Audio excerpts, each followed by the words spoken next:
Amém, irmãos? Saúde a todos com a paz do Senhor. Vamos colocar de pé para iniciarmos nesta manhã mais uma escola bíblica, essa 12ª lição. Deus, nós te glorificamos, ó Pai, te exaltamos e te adoramos, ó Deus. O Senhor, nos permitimos estarmos aqui nesta manhã, Senhor, para juntos estarmos, Senhor, glorificando o Teu nome. Pai, que o Senhor possa estar falando aos nossos corações, abençoando, Jesus, o estudo da Tua palavra.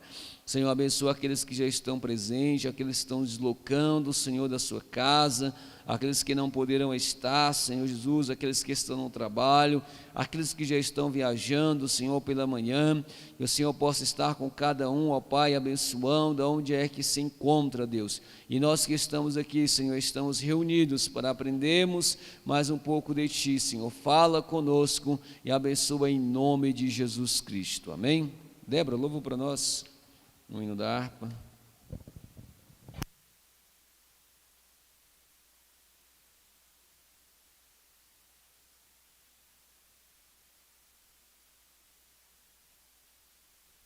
A paz do Senhor, amém?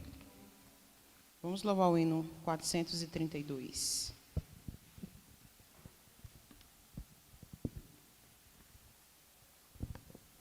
Minha vida seja assim, consagrada a Ti, Senhor, possa sempre Tu por mim operar o Teu amor,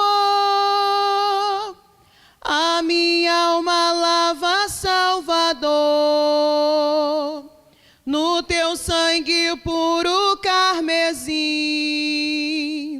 Minha vida toma para ser, Senhor, Tua para sempre, sim. Que meus pés somente vão onde os santos possam ir, numa eterna canção, minha voz se faça ouvir, a minha alma lava, Salvador, no Teu sangue puro carmesim. Minha vida toma para ser, Senhor, Tua para sempre, sim. Seja o meu tempo já consagrado em Teu labor, que meus lábios, Jeová, falem só do Teu amor, a minha alma lava, Salvador, no Teu sangue puro carmesim. Minha vida toma para ser, Senhor, Tua para sempre, sim. Toma, ó Deus, o meu querer, faze o Teu Salvador hoje habita no meu ser, enche-me do Teu fervor, a minha alma lava, Salvador, no Teu sangue puro carmesim. Minha vida toma para ser, Senhor, Tua para sempre, sim. Ó, recebe-me, Senhor, quando venho me prostrar a Teus pés, ó Salvador. Hoje vem me consagrar, a minha alma lava, Salvador,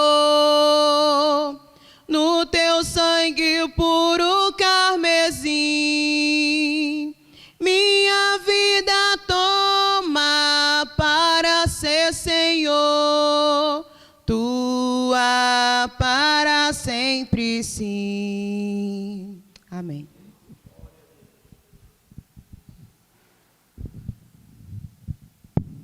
Aleluias, louvado seja Deus.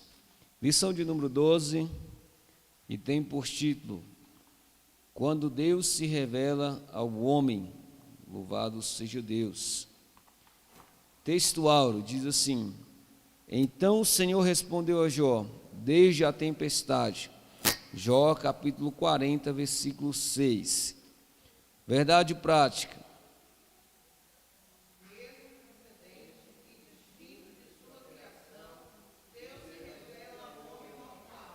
Glória a Deus. Nossa leitura bíblica em classe está em Jó, capítulo 38, versículo 1 ao versículo 4, Jó 39, do versículo 1 ao versículo 6, Jó 40, do versículo 15 ao 18 e versículo 24, 41, capítulo 41, versículo 1 ao 3. Amém? Vamos lá, Jó capítulo 38.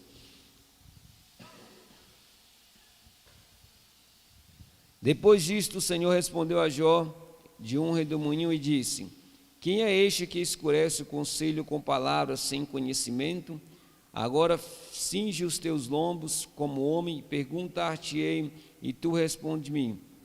Então onde estava tu quando eu fundava a terra? Faz-me saber se tens inteligência. Jó capítulo 39. Sabes tu o tempo em que as cabras montenses têm os filhos, ou consideraste as dores das servas? Contarás os meses que cumpre, ou sabes o tempo do seu parto? Elas encurvam-se para terem seus filhos, e lança de si as suas dores. Seus filhos ingerijam, cresce com trigo, sai e nunca mais torna para elas.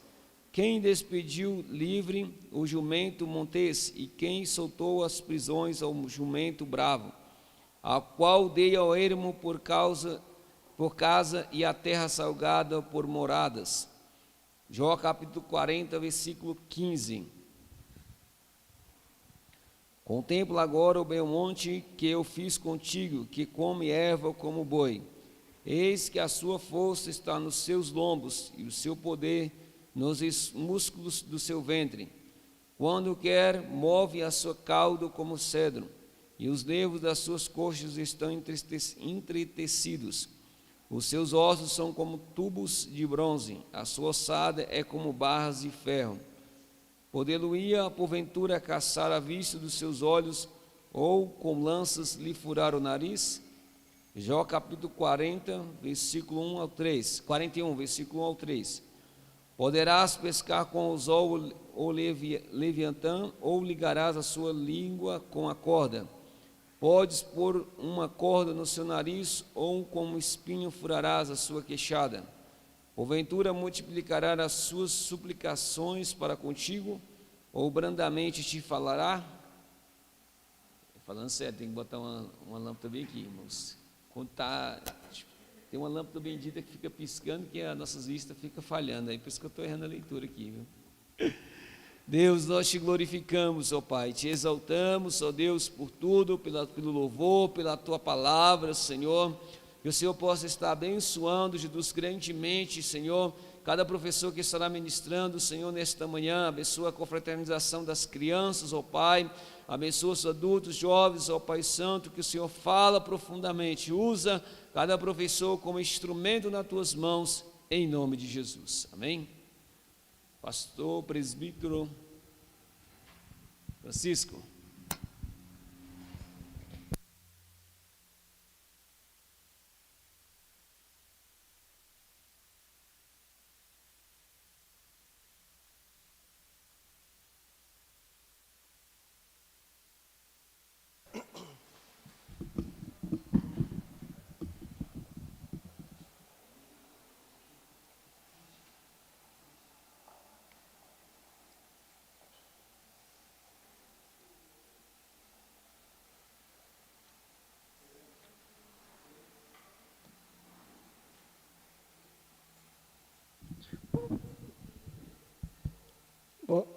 Bom dia a todos, na paz do Senhor.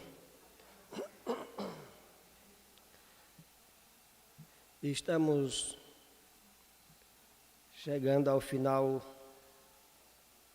do ano, consequentemente chegando ao final do estudo deste trimestre que nós abordamos agora, que trata do livro de Jó, né? A fragilidade humana e a soberania divina. Foi esse o tema do nosso trimestre, que nós estejamos, hoje é a nossa penúltima aula, e nós só temos a agradecer a Deus e aos irmãos, pedir que tenhamos mais força ainda, porque foi um ano difícil para todos nós, para o mundo todo, né? Não foi um ano difícil apenas para alguns, mas o mundo todo sofreu muito, e que nós estejamos sendo contemplados pelo Senhor, e se for da vontade dEle, que a gente alcance um novo ano. Mas sabemos que houve muitas percas, muitos amigos morreram, muitos adoeceram e recuperaram. O fato é que a pandemia atrapalhou muito a raça humana no ano de 2020 e está deixando sequelas para tempos futuros, né? Mas que Deus nos ajude, nos dê força e nos dê dias melhores, em nome de Jesus. Nós vamos tratar hoje da lição de número 12 do nosso trimestre, e o tema é quando Deus se revela ao homem. E fazendo aqui uma retrospectiva das lições anteriores, quando a gente esteve aqui falando na lição de número 5 a respeito do lamento de Jó, foi dito aqui que Jó é um homem que representa toda a raça humana, né?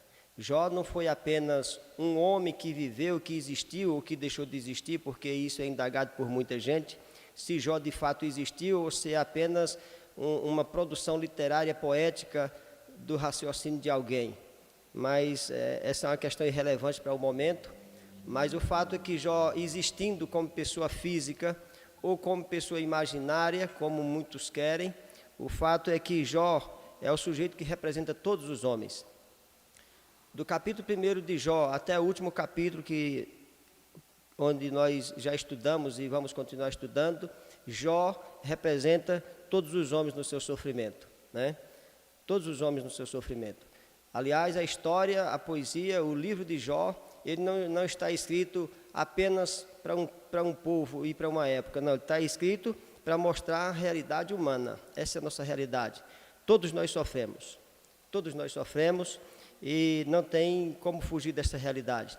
Foi dito que todos nós fomos chamados à materialidade. Nós somos homens com corpo e espírito, né?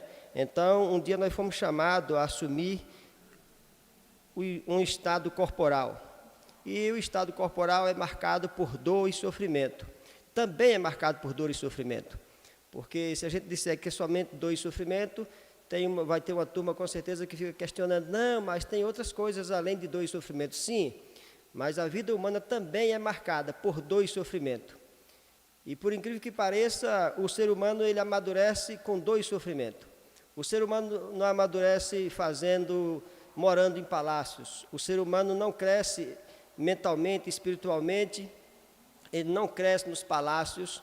O ser humano mentalmente, espiritualmente, ele não cresce no meio das grandes farturas. O ser humano ele cresce e amadurece quando sofre. Claro que essa é uma realidade difícil para nós nos nossos dias, porque nós somos a geração do conforto, né? Nós somos a geração do conforto e é muito bom viver no conforto. E pelo fato da gente ser a turma do conforto, é que nós somos a geração fraca. Nós somos os homens fracos, né?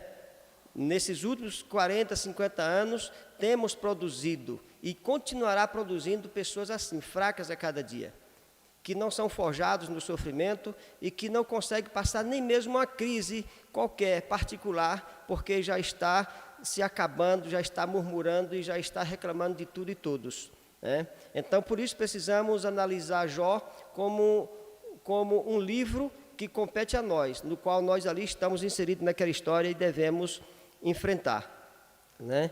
Foi dito também que nós somos, repetindo, nós somos sujeitos espirituais vivendo apenas uma experiência humana, né? Então, se nós somos sujeitos espirituais vivendo uma experiência humana temporária, porque isso aqui não é para sempre. Então, se nós somos sujeitos espirituais vivendo uma experiência humana, que possamos viver com decência e encarar com mais força e com mais fé os percalços da vida, não é isso? O fato é que Jó se multiplica em cada um de nós. Jó continua se multiplicando em cada um de nós, em cada um dos nossos sofrimentos. Agora, compete a nós decidir como vamos encarar o sofrimento. Que ele vai chegar, ele vai. Que a dificuldade vai vir, não tenha dúvida disto, né? Existem alguns privilegiados aí que nasce, cresce, morre e não enfrenta dificuldade. Mas isso não é regra, isso é exceção, né? A regra é que todos nós temos que ser forjados e o forjamento, o aprendizado se dá por aí, pelo caminho do sofrimento, sem dúvida. Não tenha dúvida disso. Aliás, o Evangelho de Jesus pregando e ensinando as multidões, ele sempre era enfático ao questionar e ao ensinar essas verdades, né? Você não vê em nenhum momento Jesus negando isso ao povo. Jesus sempre está dizendo que seria assim e que é assim. Quando a gente chega lá agora na antepenúltima lição, acredito, quando a gente chega na teologia de Zofar, a gente vê, como vimos nos dois teólogos anteriores, que de fato o sofrimento parece que não estava forjando. Não era um problema apenas dos dias de Jó. E a gente vê muita meritocracia na teologia desses sujeitos, né? A gente vê muito ato de merecimento na teologia que eles apresentaram a Jó. E Jó se deixa levar por essa turma, né? Jó se deixa levar por essa turma, e até porque também era o raciocínio de Jó. Era o raciocínio de Jó. E aí, quando a turma apresenta para Jó que ele está sofrendo porque fez alguma coisa errada, ele está sofrendo porque merece, ele está sofrendo por algum desgaste ou por algum pecado que ele cometeu, né? Jó não aceita aquilo. Jó não aceita porque ele se achava justo e íntegro. É uma questão que a gente podia ver com mais tempo, claro, apenas para discussão, porque são assuntos que vêm se discutindo há milênios e ninguém se chega a uma conclusão e não se chegará, não apenas no livro de Jó, mas na literatura no geral. Seria bom a gente depois, com o tempo, ver melhor essa questão do Jó justo e íntegro, né? Então, não vamos entrar muito aqui agora, porque o desenrolado da lição de hoje vai tratar muito bem desse assunto, né? O fato é que hoje, na lição 12, nós vamos fazer um pequeno comentário aqui a respeito do livro de Jó e dos livros de sabedoria, né, do cano hebraico-judaico. Os livros de sabedoria do cano hebraico-judaico. Nós temos 5 e nós vamos falar bem rapidinho aqui de apenas 4 livros de sabedoria, que é de extrema necessidade e que está registrado, que está na Bíblia Sagrada, e o cano hebraico assim colocou. Um livro de sabedoria muito conhecido por nós é o livro de Provérbios. Então, para o judeu, é inadmissível um judeu não conhecer o livro de Provérbios. Porque Provérbios, ele é o livro da sabedoria dos patriarcas. Provérbios ensina a vida para o ser humano. Provérbios chama a atenção, o livro de Provérbios é um livro de sabedoria e chama a atenção para que os homens, para que a raça humana no geral, encare a vida com o máximo de respeito. Que eles absorvam que eles vivam uma vida com o conhecimento que absorveu dos seus ancestrais. E que eles pratiquem todo este ensinamento dos seus antepassados. Que eles pratiquem de tal forma que a turma que vai nascendo vá absorvendo isto e não abra mão desses valores patriarcais.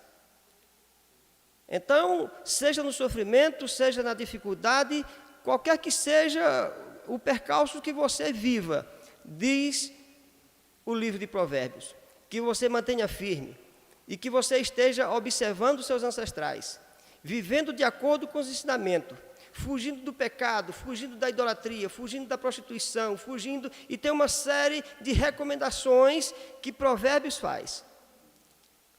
E que é um livro muito valorizado, exatamente por conta de prestar tanta essa homenagem e requerer tanto do cidadão atual que viva de acordo com seus ancestrais, com os ensinamentos dos patriarcas, porque para o judaísmo os patriarcas tinha e continua tendo um ensinamento muito elevado, de grande relevância. Então, se você quer ser bem-sucedido, diz os judeus, que você esteja observando o livro de Provérbios, os ensinamentos de Provérbios. Porque se você não conseguir observar os ensinamentos de Provérbios, vai ficar muito difícil você gerar descendentes fortes. Se você abrir mão dos ensinamentos dos patriarcas e você viver uma vida frouxa, você não vai gerar descendentes fortes, descendentes com convicção, onde eles continuem defendendo a sua tribo, as suas origens, defendendo a sua nação, defendendo o seu DNA, como eu tanto já falei aqui e não vou ser repetitivo, defendendo a sua cultura, defendendo a sua religião. Então, observe tudo isto que os nossos antepassados, os nossos patriarcas viveram, viva com decência, pavimentando estrada, para que os nossos descendentes, quando aqui chegarem, viva com essa mesma decência, com essa mesma força e que não tenha medo. Ou seja, o provérbio diz, não seja um gerador de descendentes fracos. Bem rapidinho. Um outro livro de sabedoria que está no cano hebraico-judaico é o livro de Eclesiastes. A gente vai citar apenas 4 para a gente tentar raciocinar um pouco ele, para a gente entrar lá para a lição de Jó. O livro de Eclesiastes é um livro muito importante, porque em Eclesiastes o sábio faz questão de dizer que todas as coisas existem porque Deus resolveu criar. Tudo existe porque Deus resolveu criar. E Deus resolveu criar e nos presentear com essa criação. Eu não sou muito fã da ideia de que o homem é a coroa da criação. Mas isso já está dito e já virou quase que uma verdade esse negócio. Mas tudo bem, se você é coroa da criação, entenda que você está ali como um mordomo e um administrador. Entenda que a vida é um ciclo e que os seus projetos é inferior ao ciclo da vida. Eclesiastes está ensinando isso. A vida é um ciclo, existe um ciclo. A vida é um ciclo e que os seus projetos é inferior ao ciclo da vida. Não é porque os meus projetos são bonitos, são grandes e magníficos, que o tempo vai parar para que eu possa executar os meus projetos. Não, você tem vida porque você é um ente existente, criado por Deus. Então, você está no ciclo da vida. E a qualquer momento, o ciclo quebra para você. Seja com sofrimento, seja com dor, seja com muita saúde, seja sem saúde, com muita riqueza ou na pobreza, como quer que seja, a qualquer momento o ciclo quebra. E os seus projetos são inferior à vida, é inferior ao ciclo. Se você não entender assim, aí isso vira vaidade de vaidades, como diz Eclesiastes. Então não adianta murmurar, não adianta reclamar. A vida é um ciclo. Você é um sujeito temporal, momentâneo, que aqui está. E nesse ciclo de temporalidade, que é tudo muito rápido, a qualquer momento você sai do ciclo, por um motivo ou outro. E não pense que os seus projetos são mais relevantes que o ciclo da criação divina. Já comecemos a raciocinar no Jó. Não pense que os seus projetos são mais relevantes do que o ciclo da criação divina, porque não são. O homem faz projetos. E dentro do ciclo pode cumprir ou não. Pode dar para cumprir ou não. E não faça dos seus projetos algo superior e de muito valor, porque não é. Se você assim fizer, transformar os seus projetos em algo de muito valor e muito superior à bondade de Deus, no ato da criação, você se torna um homem vaidoso. Como o próprio provérbio diz, que vaidade de vaidades, tudo é vaidade. Tudo é vaidade quando enxergado desse ponto de vista, de que os meus projetos são mais importantes do que o ciclo da vida, são mais importantes do que a ordem de criação divina, onde eu estou inserido. Né? Então, a gente viu Provérbios. Nós vamos ver agora um outro livro de sabedoria muito apreciado pelos judeus, é exatamente o livro de Jó. O livro de Jó é o combate à idolatria das virtudes. O livro de Jó é o combate à idolatria das virtudes. Você começa vendo isto no capítulo 2 de Jó. E você vai terminar isso agora no capítulo 41 de Jó. A indagação da virtude humana. Os amigos de Jó diziam, olha, você falhou em alguma virtude, por isso você está ruim. Jó dizia, não, eu não falhei, eu sou justo e íntegro. E isto é a idolatria da virtude. Será que esse mal não está em nós, a idolatria das virtudes? Que nós somos tão bonzinhos e tão merecedores, e somos tanta coisa. Então, o livro de Jó é o combate à idolatria das virtudes. E nós temos que aprender a combater a idolatria das nossas virtudes. De vez em quando nós nos achamos muito virtuosos. Nós nos achamos muito macro para estar vivendo tanta coisinha que a gente não queria. A gente se acha o máximo. E isto é uma idolatria. A idolatria das virtudes. E só entra na vida quem abandona a idolatria das virtudes. Enquanto eu estou sendo um sujeito idólatra na minha virtude, eu não consigo viver. Você vai me ver sempre reclamando, murmurando, chateado, arrumando qualquer argumento para todo o movimento que está acontecendo, mas eu não consigo entrar na vida de fato, na vida em abundância, na vida que Jesus quer me dar. Nós não conseguimos entrar de fato na vida boa que Jesus quer nos dar, enquanto a gente não abandonar toda essa virtuosidade que imaginamos ter. O Jó só entrou na vida quando ele quebrou a idolatria da virtude. Depois que Deus fala com Jó e repreende Jó, ele diz, sim, agora eu acredito. Agora, antes, eu na minha virtude e na minha bobagem toda, eu ouvia falar de um Deus. E eu projetava esse Deus dentro de mim, mas não deixava aquela fagulha da virtude dentro de mim, eu não conseguia apagar. Mas agora, depois de eu te ver e te ouvir e te conhecer de fato, Jó, é como se Jó estivesse dizendo, eu estou tirando todo o orgulho virtuoso, pretensioso que em mim existe e estou deixando o Senhor tomar conta. Esse é o grande ensinamento do livro de Jó. É que o homem tem que abandonar a idolatria das virtudes. E esqueça que você é um grande leitor, é um grande explicador das Escrituras, esqueça que você é um grande profissional, esqueça no sentido de que isso esteja te prejudicando e te fazendo um sujeito ambicioso, idólatra, arrogante, nojento, ruim de estar perto de você. Esqueça isso. Porque o caminho da virtude é a humildade. Nós vamos chegar lá.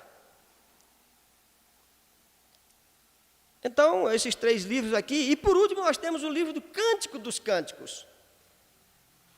Cântico dos Cânticos é o livro de plena intimidade. É um outro livro de sabedoria hebraica. É o livro da intimidade. Muito embora de vez em quando a gente está analisando o Cântico dos Cânticos, a gente vai olhar assim e dizer, não, mas isso não tem nada a ver.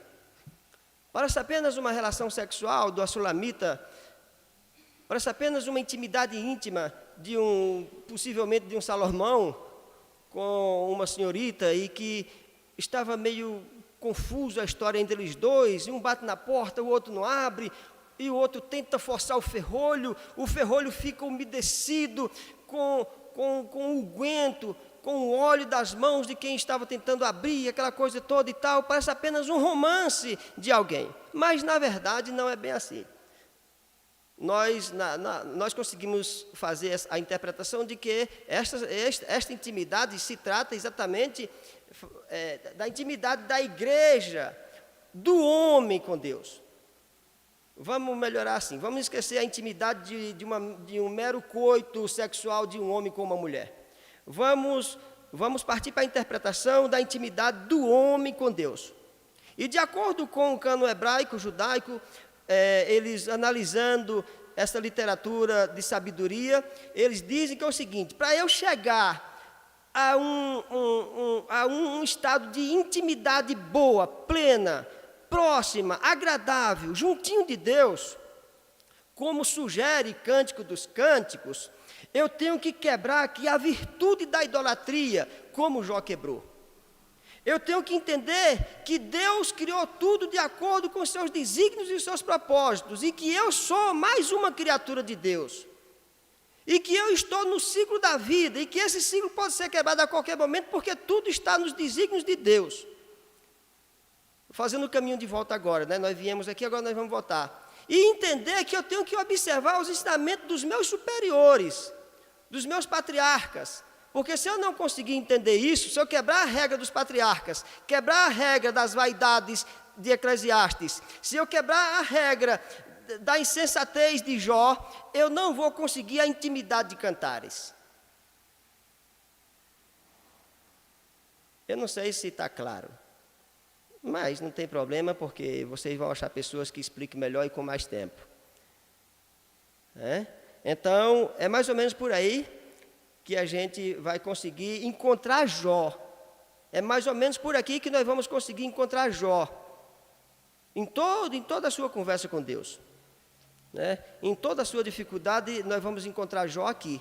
Voltando ao entendimento dos patriarcas, entendendo que a vida sem Deus, observando apenas os seus méritos, é vaidade, e que não vale a pena viver a presunção do seu ego, e que, de fato, eu quero uma intimidade com Deus.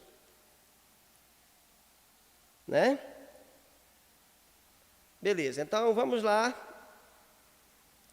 A lição propriamente dita, mas não tem problema, porque eu tenho certeza que vocês já leram, vocês tiveram acesso ao material, todos vocês têm acesso ao material, não acessou quem não quer acessar, porque hoje eu acho até desnecessário, um outro comentário aqui, entre parênteses, eu acho até desnecessário hoje a igreja investir, pastor Roger e pastor Francimar, e todos os pastores que aqui estão, porque vocês todos são pastores, eu acho até desnecessário nos dias de hoje a igreja ainda ter que comprar revistinha e dar para cada um. Eu acho um investimento desnecessário, porque nós podemos baixar isso, todos nós aqui temos uma internet, nós podemos baixar isso gratuitamente com uma série de outros materiais e fazer uma leitura extraordinária. Então, eu acho desnecessário. Eu, particularmente, eu não sou pastor e possivelmente não serei, mas eu, sendo pastor, não compraria mais revista para EBD, não compraria. Por quê? Nós temos gratuitamente, a gente baixa ela. Eu acho que é um ônus desnecessário para uma igreja com 50, 60, 80, 100, 200 crentes. Para que isso?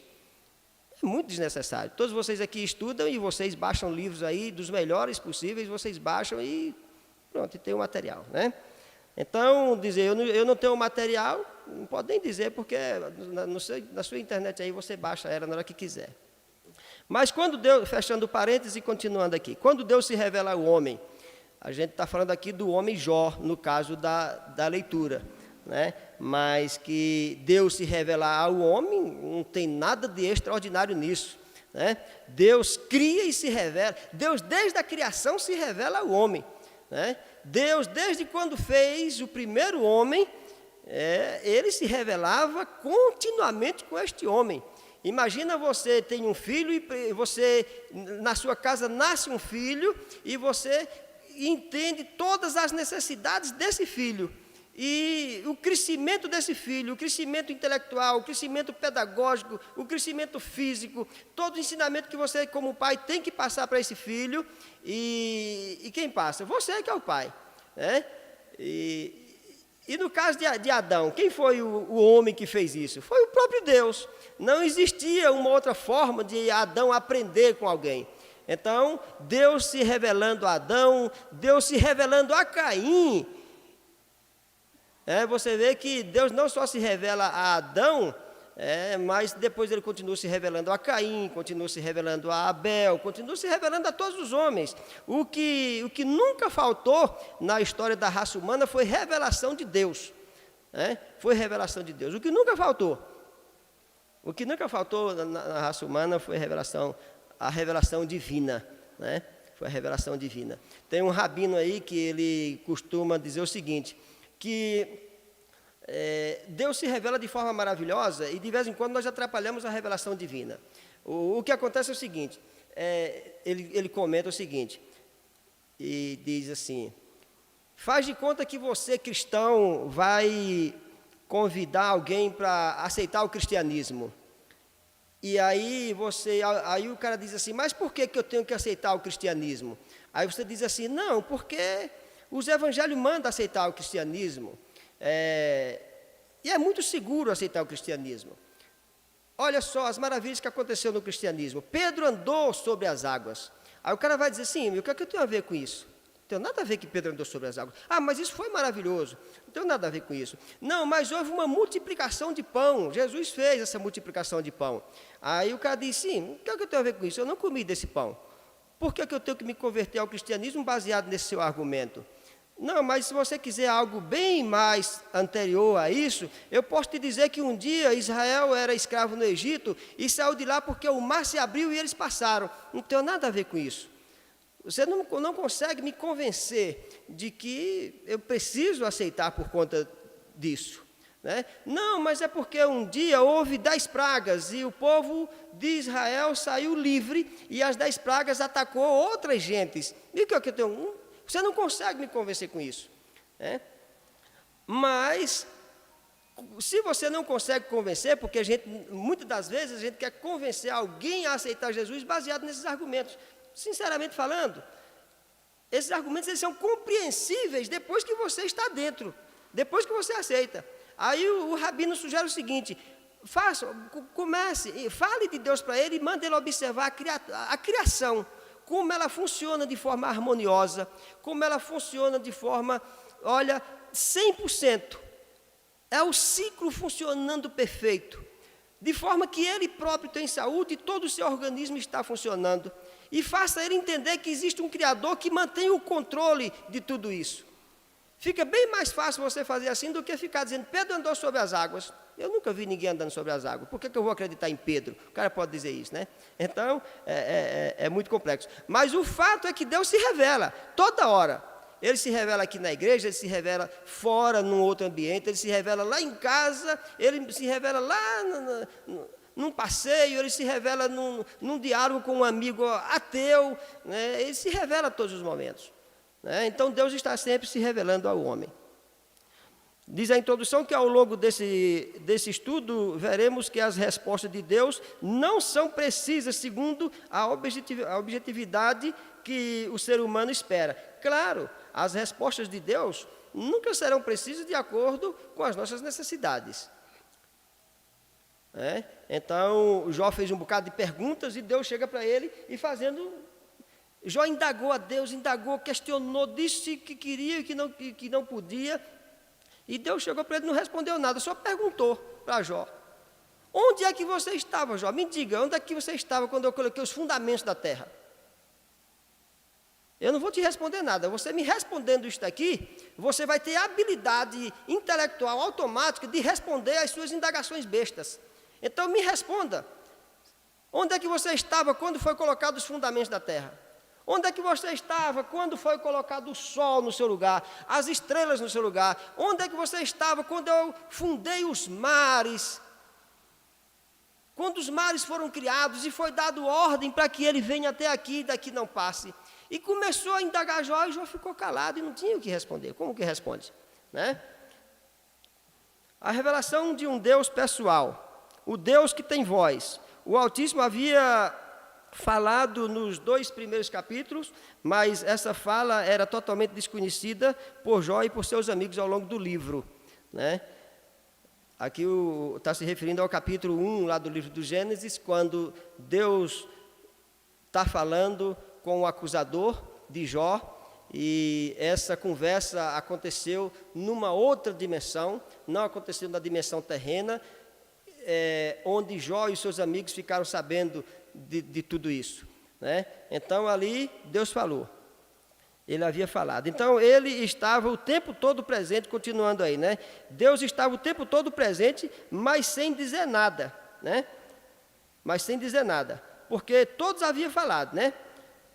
Todos haviam falado, Jó falou, os amigos falaram, a mulher de Jó falou, todo mundo questionou e Deus estava ali calado, né? Deus não tinha falado ainda porque não havia espaço para Deus falar.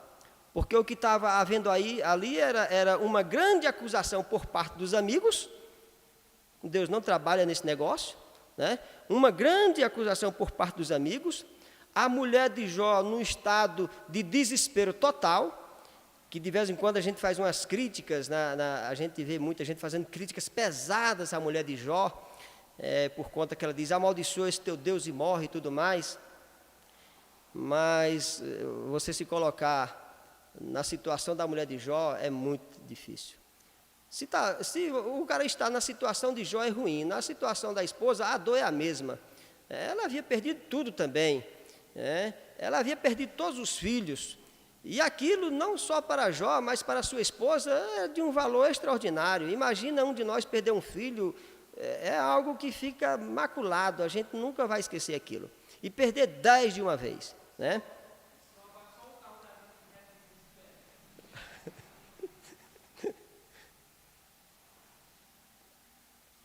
Se roubar só o carro da gente, a gente já entra em desespero. Imagina roubar todas as Hilux que o Jó tinha, né? Que ele tinha muito jumento. Na época era a Hilux, né? O cara tinha muito jumento, muito camelo, muita coisa. E por fim ainda a casa cai por cima dos meninos. E eles estavam lá, reunião de família, brincando entre irmãos, irmãs e sobrinhos, e familiares e tal e tudo mais. E a casa cai, e a casa caiu, né?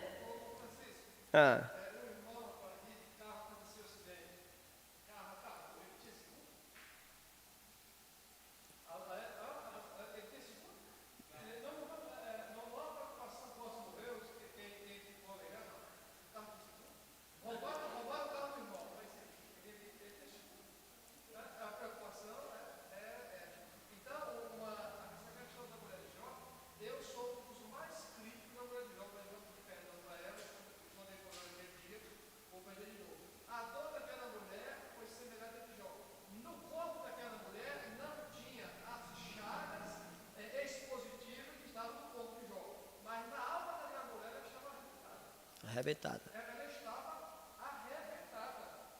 E se ela amava aquele homem, a única coisa que morre.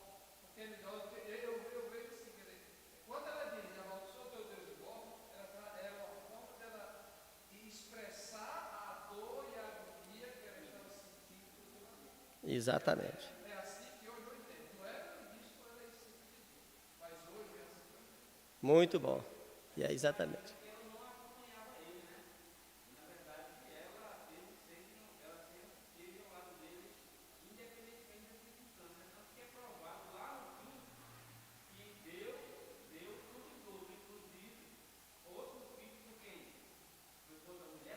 Pois é, desse jeito.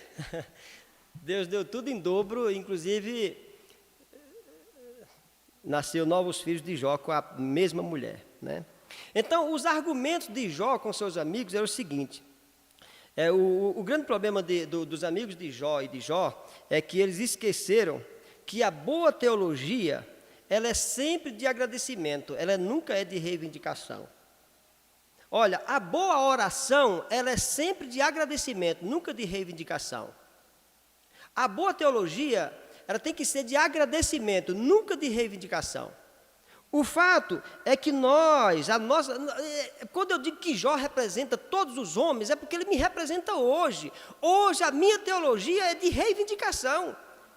Eu me acho um sujeito cheio de méritos e eu tenho que reivindicar de Deus os meus direitos. Não é isso que está sendo ensinado.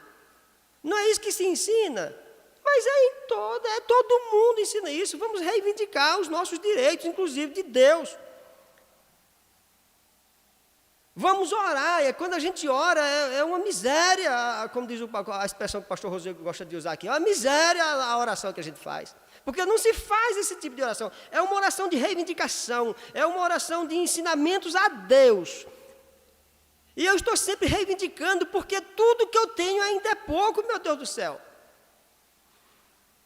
E tudo que eu tenho já é um ato de ambição, porque não é meu. Já são palavras ambiciosas, não é meu. Eu estou apenas usufruindo, eu estou no ciclo. A qualquer momento o ciclo quebra para mim e tudo ficou. E eu fico reivindicando constantemente. E a teologia dos amigos de Jó e os argumentos de Jó eram argumentos de reivindicativos. E o nosso grande problema é que nós continuamos com essa teologia de reivindicação. Deus é apenas um sujeito, é um pai rico que fica bancando alguns meninos playboy, cheio de má costume, os meninos todinho. Sabe? É mais ou menos isso, um pai rico e ainda irresponsável, que não ensina nem o menino a trabalhar. E toda hora que esse menino reivindica e bate o pé e fica zangado, aí o pai rico vai e dá.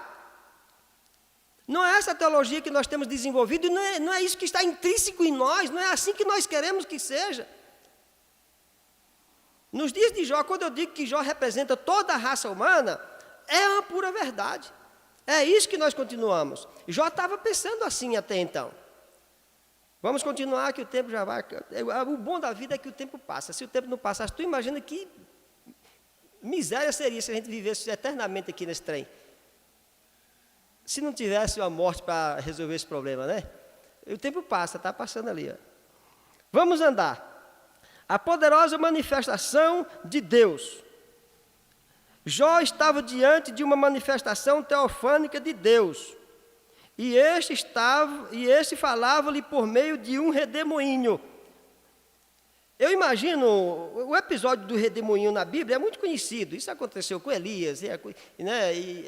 E vai acontecendo, e Eliseu e tanta gente e tudo mais. E agora eu imagino que do dia que o vento derrubou a casa dos filhos de Jó, desse dia em diante, quando passava um vento, Roger, perto de Jó já ficava, meu Deus do céu, eu já estou doente, será que vai derrubar a pedra por cima de mim? Vai levar o meu caco de telha? A única coisa que eu tenho. De repente, depois de muita indagação, Deus vem falar com Jó no meio de um redemoinho. Esse redemoinho aqui, como o redemoinho do profeta Elias, ou como o vento de uma brisa suave, mansa e tudo mais, isso é questionável. Também não é resolvível, né? Ninguém tem interesse em resolver isso, e são questões longas. Mas o redemoinho aqui é mais ou menos como o olho do furacão. É algo assim espantoso, é algo tenebroso. O que acontece é que existem muitas interpretações e umas suavizam a coisa, os outros agridem demais e ninguém consegue ponderar e chegar a um meio termo e tal. Mas isso não é questão e vai ficar assim, não se preocupe. Mas imagina agora um redemoinho acontecendo e do meio desse redemoinho Jó ouvindo. Jó diz, agora lascou o resto. Né? Porque veio um vento há uns dias atrás e caiu por cima dos meus filhos. Derrubou a casa dos meus filhos e mataram todos. E agora novamente um vento. E agora é um vento espantoso. É um vento assustador. É um vento repreensivo. É um vento onde vai dizer no capítulo 38, 39, 40 e 41, espero que vocês tenham lido, pelo menos agora essa semana, tenham lido esses 4 capítulos, né? Ou leia, ou estude todo o livro de Jó. Deus vai dizer coisas para Jó que ninguém tinha dito. E isso sai de dentro de um redemoinho. Jó fica espantado com aquilo. Então, eu faço esse questionamento só para a gente raciocinar um pouco o tanto que Jó deve ter ficado assustado, né, quando viu tudo aquilo. Né? O Deus que está presente, como foi dito aqui lá no tema, na introdução, Deus sempre está presente, sempre esteve presente, não existe um lugar que Deus não esteja. Eu gosto daquele hino que diz assim, ó, seu reino é sempre eterno, fundado em misericórdia, justiça e bondade, Eu queria tanto que eu sabia cantar para cantar esse hino. O fato é que o reino de Deus é completo. E todos estão dentro do reino de Deus. Tudo isso que você contempla, o universo visível, o mundo invisível, o mundo cósmico, o mundo transcendente, o mundo eterno, tudo isso compõe o reino de Deus. E todos estão dentro do reino de Deus. Não existe nada fora do reino de Deus, porque não existe espaço fora do reino. Tudo está dentro do reino de Deus. Quem está dentro do reino de Deus? Todas as criaturas. Entendendo que Satã também é um sujeito criado e está dentro do reino, controlado e administrado pelo reino, sabe? Então, Deus, o Deus que está presente, e presente sempre. Na teologia tradicional exposta pelos amigos de Jó, essa era uma forma fria e distante de se referir a Deus. Um Deus que existe, mas que está longe dos homens. Essa era a teologia dos amigos de Jó. Dessa forma, El Shaddai era, no entendimento deles, o nome que identificava Deus como forte e poderoso, mas distante e indiferente. Era assim que eles pensavam. El Shaddai, o Deus Todo-Poderoso. Beleza, ele é um Deus Todo-Poderoso? Mas lá no lugar dele, ele está longe da gente, ele é indiferente, sabe? Essa visão tradicional de Deus acabou por exaltar a soberania de Deus, mas diminuir a compaixão e a misericórdia. Diminuir a compaixão e a misericórdia. Isso é muito ruim, porque, olha, repetindo de novo, nós continuamos com essa teologia de um Deus poderoso e ele é muito, mega, ultra, power, poderoso. Só ele é. Mas em compensação é ruim, perverso, vingativo. Quem vai se livrar desse homem? Quem vai se livrar? Quem pode escapar dele? Porque em nenhum de nós aqui existe ato de bondade suficiente para agradar. Não existe. Em nenhum homem, do primeiro que nasceu ao último que nascerá. Não vai existir nenhum homem bom que chegue diante de Deus justificado pelos seus méritos. E nós somos mais ou menos a teologia dos amigos de Jó. Mas esta era uma teologia sistêmica. Esta era uma teologia que naqueles dias já estava disseminada no meio dos patriarcas. Já existia muita coisa de material nesse sentido. E o problema da sistematização, isso é grave. Os irmãos aqui todos usam sistema. E o sistema deixa a gente com a boca torta, é igual cachimbo, né? Quem entorta a boca é o cachimbo, né? Diz que o cachimbo entorta a boca. Então, o uso do sistema deixa a gente deficiente, robotizado. Então, por exemplo, lá na empresa eu tenho um sistema que resolve tudo para mim. E aí, de vez em quando eu digo, não, esse sistema não está bom, eu quero melhorar, eu preciso, à medida que minhas necessidades vão crescendo, eu preciso de mais ferramentas. Então, eu ligo no desenvolvedor e ele diz, olha, vamos melhorar. Aí baixa um plugin e vai ampliando o meu sistema, mas de uma certa forma eu fico vítima daquele sistema. De forma que eu baixo um plugin, eu baixo outro plugin, eu compro outro e vou adaptando ao meu sistema. E quando eu penso que tenho um sistema bom, eu tenho um sistema poluído. Mas eu tenho muita coisa, eu compro de uma empresa que me vende um material, compro de outro, e vou tentando deixar o meu sistema mais robusto possível para que ele rode e atenda às minhas necessidades e eu fico só deitado, tranquilo, só olhando para ele, roda, bichinho, trabalha para o papai, trabalha, bichinho, é bom e tal e tudo mais. Nesse mesmo jeito, nós fazemos a teologia. Inclusive, eu particularmente, eu tenho um problema com teologia sistemática. Assim como eu tenho um problema com a sistematização no geral. Mas isso é problema de louco. Alguns têm, outros não. Outros vivem muito bem com isso. Mas eu tenho um problema com a sistematização da teologia. Você vê nos dias dos amigos de Jó, eles já tinham esta sistematização. De forma que todos eles chegaram para Jó, Roger e Francimar, e disseram a mesma coisa. O argumento daqueles dias era o mesmo. Nenhum plugin novo, não instalaram na ferramenta, não trouxeram um software novo e disseram, vamos ampliar isso aqui, vamos abrir brecha para raciocínio, vamos abrir um espaço para um debate, vamos abrir um espaço para alguma coisa. Não, os caras chegaram com a ferramenta pronta. E qual era a ferramenta? Era uma ferramenta de mérito, você não tem. Era uma ferramenta de decência, você perdeu. Era uma ferramenta de pecado, você pecou. Era só essas ferramentas que eles tinham.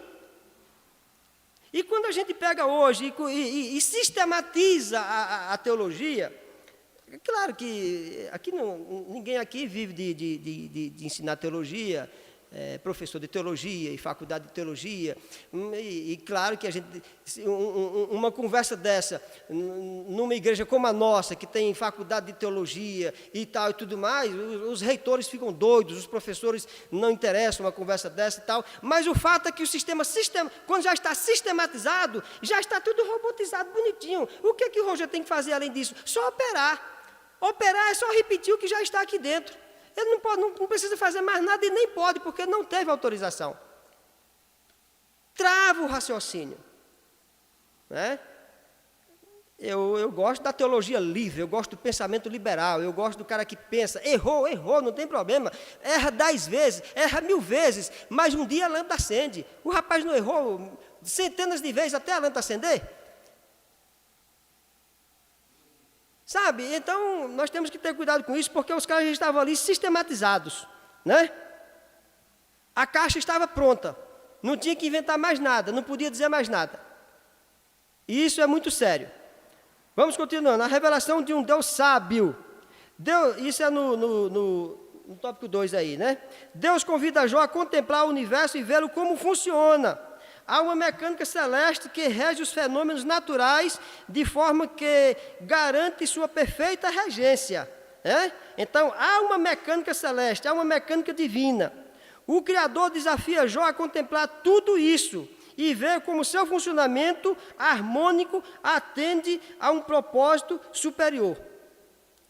E Deus começa, conversando com Jó, lá no capítulo 38, versículo 2, perguntando para ele o seguinte: as suas palavras, Deus está indagando, né, com Jó, as suas palavras só mostram sua ignorância.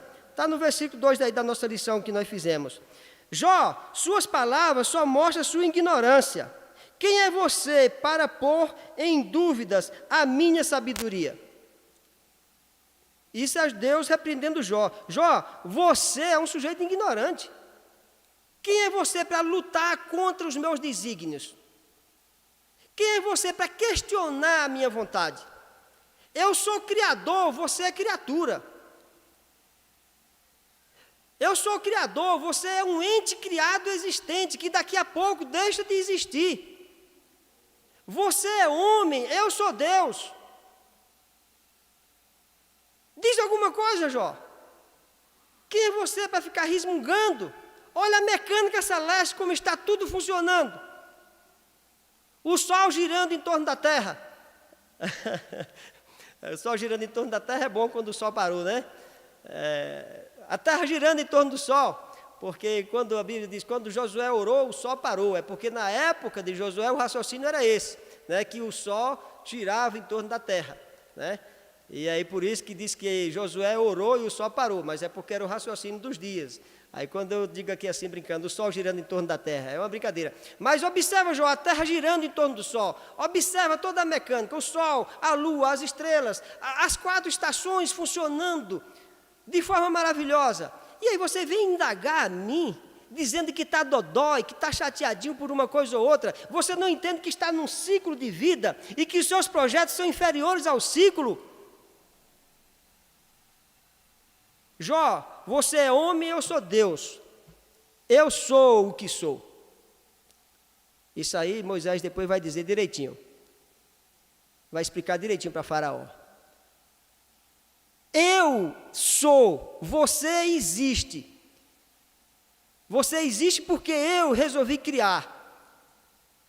E mesmo você, um ente criado, é limitado psicologicamente. Você é muito pequenininho. Você não consegue entender e sarar nem a sua enfermidade, o câncer que você está tendo. Você não consegue arrumar uma cura para ele. E fica querendo questionar a soberania celestial. Trata da tua ferida, rapaz. Jó não sabia responder. Né? Jó não sabia responder. Mais ou menos, Jó estava ali em Eclesiastes. Jó tinha vivido a vaidade das vaidades. Falar assim de Jó é muito ruim, né? Jó não merecia ninguém dizer isso dele, não. Mas Jó ainda estava vivendo ali em Eclesiastes, a vaidade das vaidades. A vaidade das vaidades. E quando ele estava vivendo a vaidade das vaidades, agora ele estava vivendo o seu trauma, né? O seu trauma particular. A grandiosidade do seu ser, a sua existência, os seus méritos, né? A sua vaidade, estava vivendo tudo isso. Então, observa, Jó, olha direitinho em sua volta, tenta me dizer alguma coisa a respeito, né? Tenta me dizer alguma coisa a respeito, porque as suas virtudes não são tantas quantas você imagina. As suas virtudes não são tantas assim. Você está questionando muito sem direito nenhum. Vamos lá. A dinâmica da vida. Se Jó nada sabia sobre a ordem da criação, muito menos sabia sobre a providência divina para mantê-la. Claro. Se ele não sabia nem a respeito da criação, como ele sabia a respeito da manutenção de tudo isso? Jó deveria ser capaz de responder às seguintes questões. Como veio a existir a criação? Pergunta Deus a Jó. Me diga alguma coisa a respeito. Como ela é preservada, Jó? Me fale alguma coisa. Jó, você sabe explicar como Deus faz para alimentar os leões e seus filhotes? Essas aqui são as perguntas dos dias de Jó. Né? Feras indomáveis e tal e tudo mais, né? Que alguém hoje, num grau de loucura mais elevado, diria, eu sei como é que se alimenta um leão, né? Porque a gente já tem leão em zoológico, né? Eu sei como é que se alimenta, mas Deus está indagando Jó aqui. Como as cabras montesas conseguiam dar cria a seus filhotes e protegê-las dos predadores. Um sujeito tão indefeso dá cria a filhotes e consegue criar no deserto, no meio dos leões, consegue criar. Que sabedoria é essa que ela tem? De quem ela absorveu essa sabedoria para conseguir esconder os filhotes desses grandes predadores? Porque é um animal muito frágil.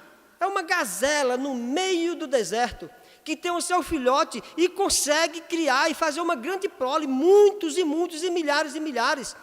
E os leões também estão se multiplicando. Hoje, nos nossos dias, a gente vê isso nos documentários, se multiplicam na mesma velocidade. Os predadores se multiplicam na mesma velocidade, mas uma espécie não consegue acabar com a outra. Muito embora a fome de uma espécie seja muito grande e a outra é muito indefesa. Mas como é, Jó? Me explica como é que eles conseguem se multiplicar e se proteger e se defender. É porque eles são inteligentes igual você? Será que é por isso?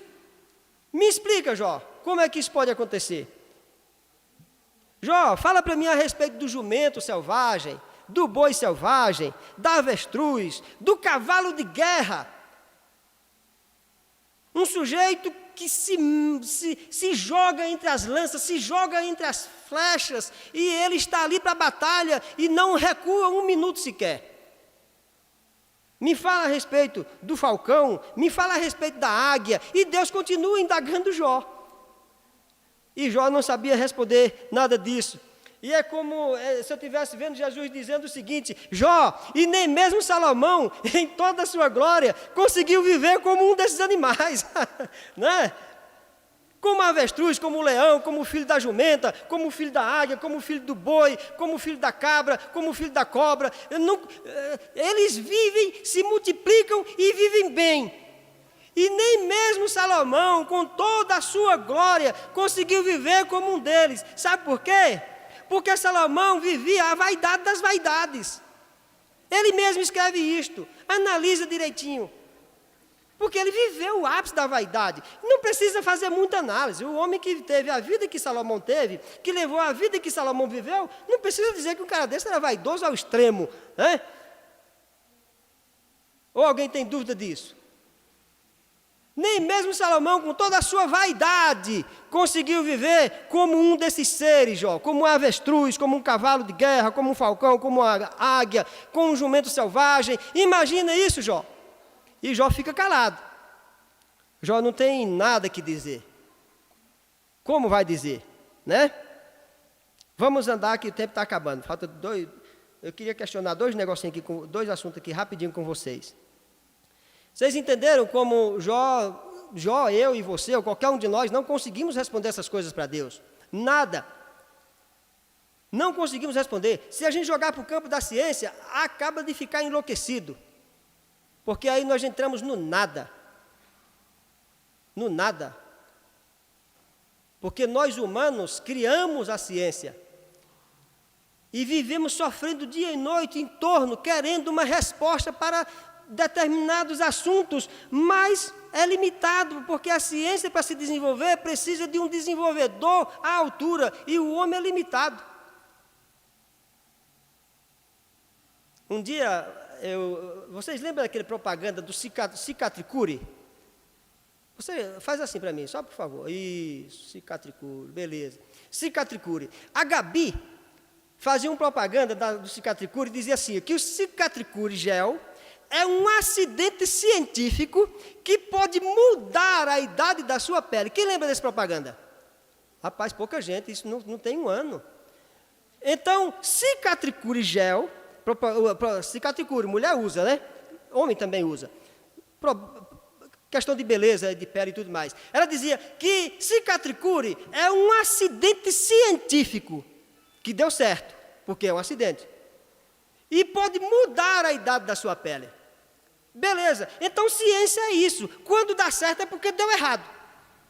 O cara faz o Viagra para um negócio e funciona no outro. Ainda bem que funcionou, né? O cara faz o Viagra para estimular um nervo e estimula um bocado de outros. Aí esquece o nervo principal e vamos para os outros, porque esse né? Não foi, né? E é assim, é acidentes. E a gente vive em busca de acidentes que dê certo. Só que quando o acidente dá certo num quesito, ele erra, detona 10. Então, se a ciência for resolver isso aqui, meu amigo, enlouquece. A ciência nunca vai resolver. E o meu problema é o seguinte, se a gente continuar tendo teologia como ciência, presa num sistema sistematizado, fica pior ainda. Porque nós vamos ficando cada dia mais, sinceramente, emburrecido. Nós estamos discutindo Jó hoje. Imagina se a gente pudesse entrar na máquina do tempo e voltar a quantos anos, Rosnete, de Jó? 1.400. Eu hoje, século 21. 3.000 anos. Entrei na máquina do tempo, irmãos, e voltei. Voltei. E agora cheguei lá, um ET. A nave pousou, eu saí da nave e os caras me perguntam, e aí, como é que está lá no 2021? Já foi resolvida a questão teológica da gente aqui? Eu dizia, rapaz, está do mesmo jeito. Nada resolvido. Ficou pior.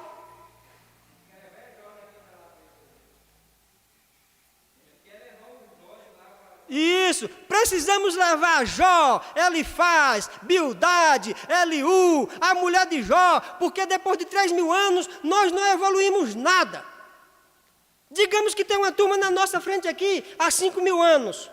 Se eles também viessem de lá para cá hoje e pousassem aqui agora e nós perguntássemos para eles, rapaz, como é que está a questão do Leviatã? Como é que está a resolução lá? Está do mesmo jeito, ninguém sabe nada de Leviatã, ninguém sabe nada de nada. Rapaz, e a ciência? Continua um M, não resolveu nada, nada. E então, é humildade, perseverança, buscando de Deus, querendo, sendo humilde, tendo, sabe, esses insights que a gente tem constantemente, essas revelações que Deus vai dando. O Oswaldo está deitado lá no seu sofá, depois do almoço, e de repente ele está raciocinando de alguma coisa, e vem assim, uma revelação de imediato para o pastor Oswaldo, ele toma um susto, corre lá para o seu gabinete e escreve ali uma mensagem rapidinho, porque eu não posso perder esse momento de revelação. Isso é Deus que faz com os homens, faz com o pastor Oswaldo, com o Rogério, com o Francimar e com todos vocês. Sabe? Então é isso.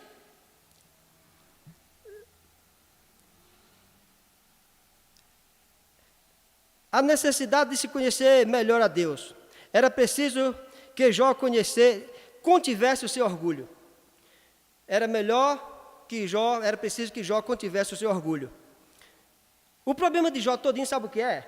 É que ele achava que não merecia tudo aquilo, porque ele se achava muito certinho. Ele fazia tudo certinho. E fazer certinho para Jó, sabe o que era? Era fazer sacrifício todo dia.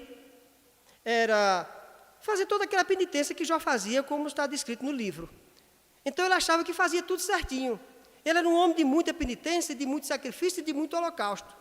E um dia Deus diz, rapaz, eu não quero esse negócio. Vocês botaram na cabeça de vocês que eu gosto disso. Se eu gostasse de sacrifício, de boi, de vaca, de cabrito morto, eu descia, mataria tudo, queimaria tudo e ficava satisfeito porque eu sei fazer isso. O que eu quero é um coração contrito. O que eu quero é pessoas com capacidade intelectual, mental e almática para receber a mim dentro de si. E Jó se achava bonzinho por isso, porque, eu faço tudo certinho, por que está dando errado para mim? O que é, Jó, que você faz certinho? Eu mato cabrito e queimo para o senhor. Não. Aliás, essa questão de matar cabrito e oferecer e depois passar por dificuldades, é questão da religião afro, né? Eu tenho medo de um Deus que sirvo, então, para que ele não me prejudique, eu mato o meu bode. O pastor Paul falou isso aqui um dia desses. Eu mato o meu bode e ofereço para ele, porque senão ele vai quebrar a perna do meu filho ou vai deixar o meu irmão mudo de pescoço duro para um lado, 4, 5 meses, um ano, o tempo que ele quiser, como foi testemunhado aqui no culto de missões que o pastor Paul pregou aqui para nós. E a gente fica nessa, e Deus diz, não, o que acontece é que você, Jó, desenvolveu a teologia do ressentimento, da amargura. Como você se acha merecedor e está passando por dificuldade, você está ressentido, você está rancoroso. E o rancor vai impedir de você entrar na vida. Terminando aqui rapidinho. Aos olhos de...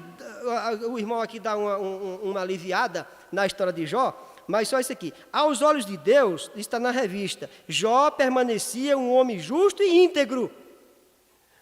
Permanecia um homem justo e íntegro, mas faltou humildade, pois agiu de forma presunçosa ao questionar a majestade divina.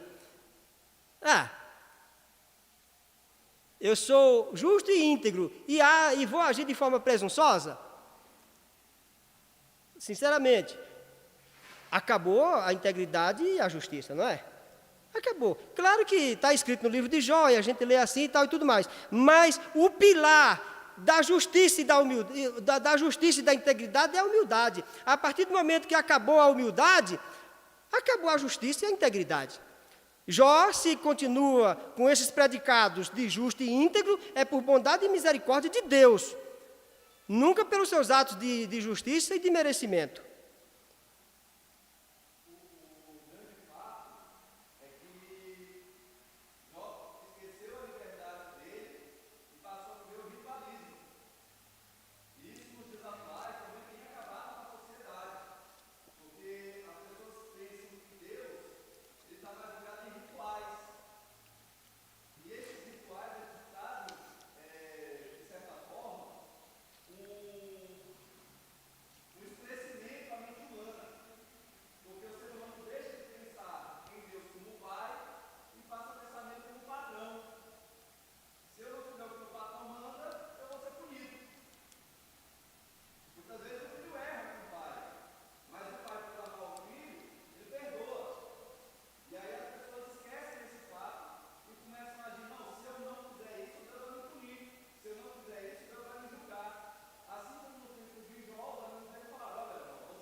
Exatamente.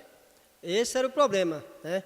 era o problema do rito, né? Era a religião pronta, era o sistema pronto que tinha que ser rodado, e como o sistema não atende todas as necessidades, não atendeu a de Jó, como não atende a minha, não atende a sua, e não adianta o ritual e a penitência, porque, sinceramente, é difícil eu compreender assim. Mas só 5 minutos aqui para terminar, para a gente falar a respeito do Berremote e do Leviatã. Deus questiona com Jó e diz: rapaz, tu tem coragem de botar o cabresto no Leviatã e trazer ele aqui, já que tu está indagando tanto, o monstro dos mares? E o que é que tu me diz a respeito do Berremote? Né? A questão do Berremote e do Leviatã, o Leviatã é um sujeito lendário, a mitologia judaica, nós somos muito fã da mitologia grega, até porque a mitologia grega foi a que se destacou no mundo.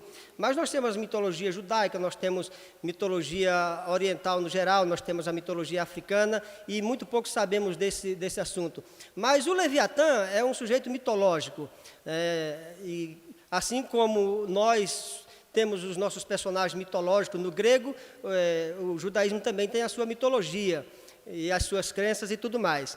E o Leviatã, no Gênesis, é o seguinte: Deus pergunta a Jó aqui a respeito do Leviatã e do Berremote, e da sua bravura, da sua força e tudo mais. Jó também não sabia responder nada a respeito, e aí o fato é que o Leviatã é um sujeito lendário, como já foi dito, e como os irmãos sabem, a tradição judaica diz o seguinte, que lá no Gênesis, quando Deus criou todas as coisas, Ele criou um casal de cada espécie, exceto Adão, que a Eva veio depois, né? Então, quando Ele criou o Leviatã, criou um casal também. Isso é mitologia judaica, vocês conhecem, quem conhece, conhece, quem não conhece vai conhecer. E quando Ele criou o casal de Leviatã, e esses são sujeitos marítimos, e Ele começou a observar a braveza desses seres. O que é que Deus fez? Diz a mitologia que Deus matou a fêmea e castrou o macho, para que eles não se reproduzissem, porque senão não ia ficar ninguém, até nós, seres humanos terrestres, corria sério risco. Então Deus matou a fêmea e castrou o macho. O macho continua existindo na mitologia hebraica, né? Continua existindo. Olha o tamanho da fera, pô!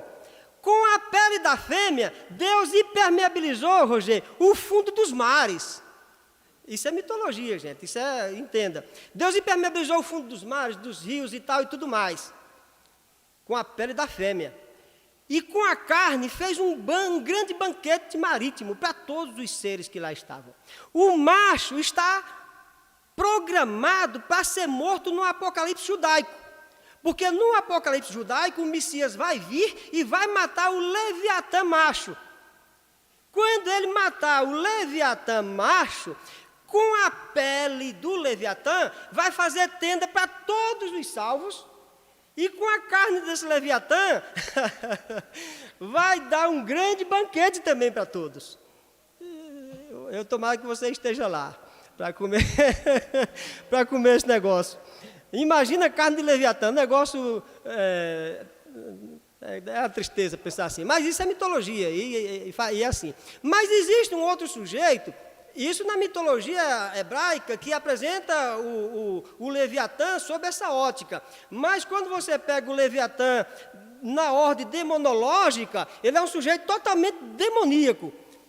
E o Leviatã, vai existir uma grande briga do Leviatã, que é terreno, do Berremote, que é um sujeito... uma grande briga na área espiritual, na questão demoníaca, vai haver uma grande briga do Leviatã, que é um sujeito marinho, do Berremote, que é o sujeito, um ser gigante terreno, e do Ziz, que é um ser gigante dos ares. O Berremote vai matar o Ziz, mas vai haver uma briga tão forte entre eles dois que os dois vão morrer. Mas como a ordem de Berremote matar o Leviatã foi uma ordem divina, então o Berremote será honrado porque morreu, mas cumpriu sua missão. E é uma história de mitologia longa, e acabou o tempo e acabou tudo. Mas depois a gente vai ter tempo, né?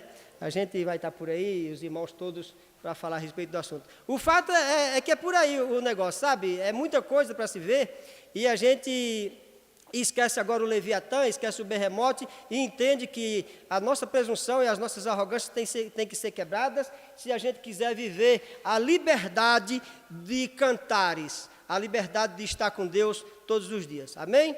Deus abençoe. E até 2021, né? Porque 2020 já foi.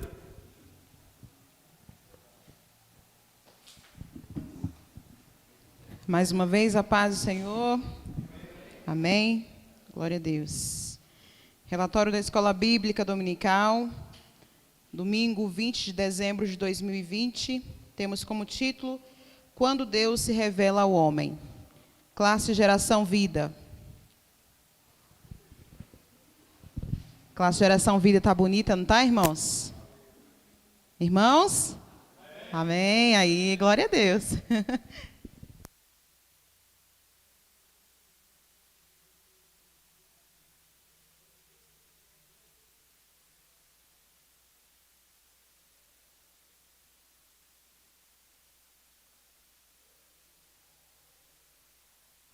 Glória a Deus. Nós estamos...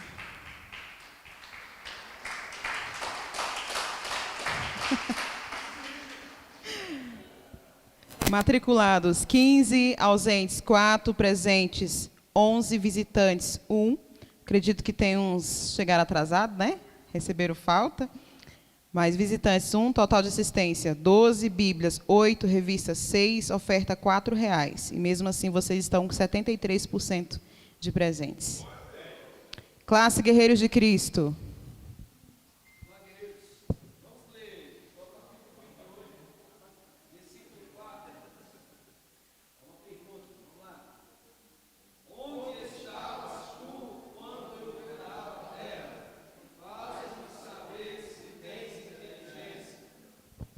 Amém. Matriculados 33, ausentes 14, presentes 19, visitantes 3, total de assistência 22, Bíblias 20, revista 21, oferta R$ 14,00. Estamos com 57% de presentes na classe Guerreiros de Cristo. Cordeirinhos de Cristo está em confraternização, mas são matriculados 22, ausentes 7, presentes 15, visitantes 8, total de assistência 23, Bíblias 3, revista nenhuma, oferta nenhuma e 68% de presentes. Total geral, matriculados 70, ausentes 25, presentes 45, visitantes 12, total de assistência 57, Bíblias 31, revista 27, oferta R$ 18,00. Amém? Amém, irmãos? Paz do Senhor a todos. Amém? Confesso que no início da escola dominical eu pensei assim, meu Deus, hoje começou a se chover, os irmãos não vão vir hoje não, hein? Cara, eu olhei assim no começo, fiquei um pouco desanimado, falei, será que todo mundo já viajou? Meu Deus do céu. Mas não, graças a Deus os irmãos chegaram e nesse momento eu quero aqui agradecer a todos por esse ano que se passou, 2020, iniciamos 2020 animados, depois no meio do caminho veio aquele desânimo com a pandemia e teve que fechar a igreja e os irmãos teve que ficar em casa e nós aqui com as nossas lives queremos agradecer aqui ao Guilherme que sempre nos apoiou nesses momentos difíceis, sempre estava aqui conosco, sempre estava e está, né? Ele não para e está conosco aqui o Guilherme. Nós louvamos a Deus pela vida de cada um dos irmãos, depois que passou aí esse momento mais crítico, os irmãos retornaram, embora tenham uns que não retornaram ainda, mas vão retornar, eu creio em nome de Jesus, mas eu louvo a Deus pela vida de cada jovem, pela vida do Ézio aí, graças a Deus, levantamos aí essa juventude, e essa juventude não ficou em casa, louvado seja Deus, muito obrigado pela vida de cada um de vocês, aos irmãos guerreiros de Cristo, aqui as guerreiras, louvamos a Deus por vocês também, por estarmos aqui juntos, queridos, que nós possamos continuarmos juntos. Viremos mais aí um ano de 2021, vai chegar, já está quase chegando, falta apenas um domingo a mais agora, só que domingo que vem é o domingo da família, né? Então, esse é o último domingo que vocês estão aqui reunidos na escola dominical nesse ano de 2020. Então, voltaremos somente em 2021. Dia 3, irmãos, teremos aula, viu? É 3 mesmo? 2, 3, eu acho que é 4, é 3. 3 de janeiro teremos aula. Estarei aqui, irmãos, em nome de Jesus. Hoje à noite estarei viajando, voltarei antes do ano novo, mas dia 3 estaremos aqui na escola dominical, e todos vocês que não estiver viajando, está convidado a estar aqui conosco. O tema da próxima lição, queridos, é o verdadeiro pentecostalismo. Esse é o próximo tema da revista do próximo trimestre. A atualidade da doutrina bíblica sobre a atuação do Espírito Santo. Amém? Então todos vocês estão convidados a estar conosco. E no ano que vem, se Deus quiser, seremos mais fortes ainda do que esse ano de 2020. Mas esse ano de 2020 nós somos mais do que vencedores, porque vencemos com Cristo. Cristo é a nossa força, é aquele que nos ajudou, aquele que nos deu graça, mesmo no momento crítico. Tem alguns que pegaram aqui o vírus, outros que não pegaram.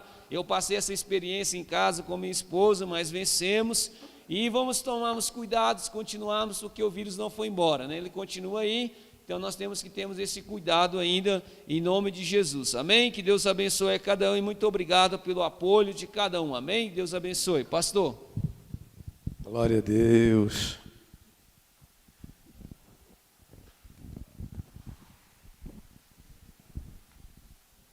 Queridos, cumprimento a todos com a paz do Senhor.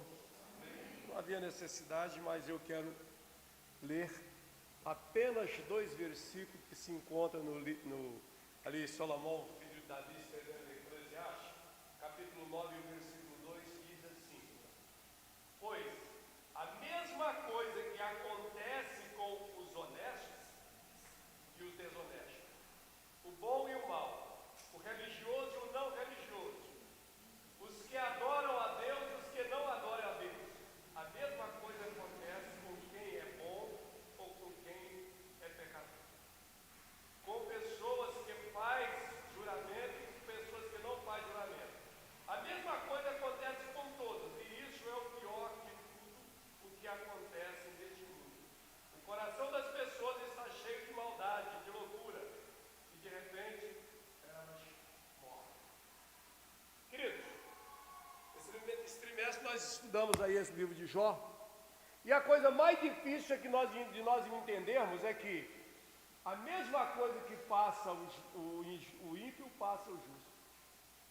Isso para nós é difícil de entendermos, porque eu estou servindo a Deus, eu tenho a concepção de que só que as coisas boas podem acontecer, porque Deus é bom, mas não é isso que a Bíblia diz. Não é isso que a Bíblia fala. E eu já estava falando com Paulo, né, Paulo? Ali, as pessoas que não entendem essa parte aí, é tão fácil de sair da igreja e ir embora. Por que é fácil? Porque não entendem que neste mundo tudo que passa, o ímpio passa, o justo. Ele não entende isso, não está adiantando nada. O que está lá fora está passando e eu estou passando a mesma coisa, então para que servir esse Deus? Nós precisamos estar na escola bíblica dominical para nos alicerçarmos da palavra de Deus e não cair nessa armadilha de Satanás de sair da igreja. Porque a palavra diz, olha, presta atenção, Jó era justo, ele sofreu a mesma coisa dos outros, mas por uma causa maior, por uma coisa melhor. Eu li aquele livro A Cabana e li De Volta para a Cabana, que são 2, A Cabana e De Volta para a Cabana. E tem uma pergunta lá que o cidadão faz, ele diz, olha, peraí, a minha filha era inocente, era justa, era tudo, não tinha pecado, não tinha nada, o porquê que aconteceu isso?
temos um culto diferenciado. Eu quero que as meninas que vão participar me tragam tudo para que a gente podemos fazer um culto direitinho, traga escrito para a gente poder fazer um culto direitinho, um culto voltado mais para a data natalícia, né? O nascimento de Jesus, né? Embora a Bíblia Sagrada, não sei, os pastores aqui podem me auxiliar nisso aí.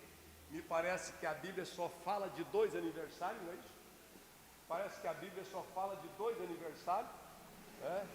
De 2 aniversários, mas nós estamos aí comemorando o nascimento de Cristo, comemorando o nascimento de Cristo, o aniversário do nascimento de Cristo, nós estamos aí comemorando. Então, nós estaremos fazendo um culto diferenciado, trazemos uma palavra para a igreja, e o tema é: qual o Natal que Jesus deseja? Você já pensou nisso? Qual o Natal que Jesus deseja? Você já parou dentro da sua casa e falou assim: olha, peraí, Jesus, qual é o Natal que o Senhor deseja que eu vou comemorar no dia 25?